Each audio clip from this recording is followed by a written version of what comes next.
Good evening, Alexa. I just watched your video. I thought it was really good. I thought it was really informative.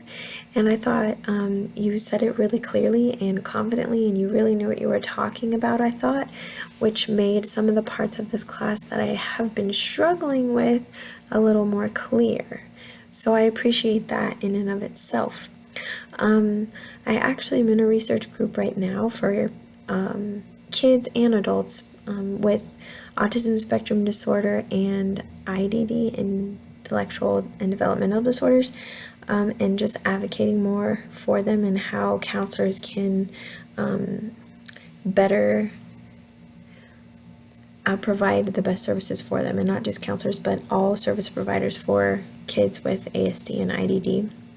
So I thought yours was really interesting, a really good topic, and in that group they're actually really pushing for, yeah, CBT is a great, yeah, it's totally great. It's what they're using for, I mean, you know, depending on the counselor, for ASD kids. And I thought it was really interesting, the modifications that you said, because it seemed like, you know, really individualized per student, for the individual, for the kid or the adult or whoever it is with ASD and OCD. And then it made me think that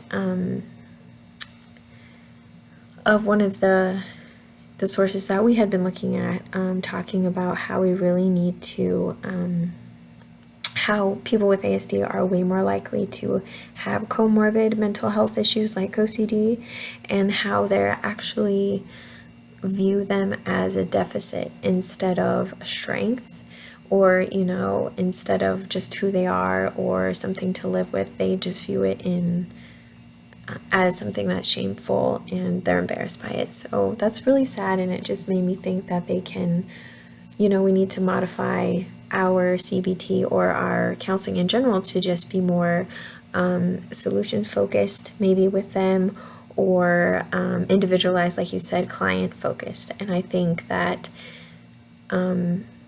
since there's sometimes some deficits in counselor preparedness in dealing with that population, that they're shying away from solution focused, when really, I mean, not solution focused, I'm sorry, client centered, when really that's what we need to be doing, because, you know, the client is going to tell us their interests and stuff like that, and what they need and what might help them, those modifications in CBT that actually might really help them. So yeah, I thought that was really cool, the modifications that you were talking about. And then you were like, yeah, and we're including, or the modifications were including individual interests too. So I was like, oh, that's exactly what we were talking about in our research group. So anyway, I've included the link there for you, and I'll include a couple links just in case you wanted to read more about it or wonder what I'm talking about. So,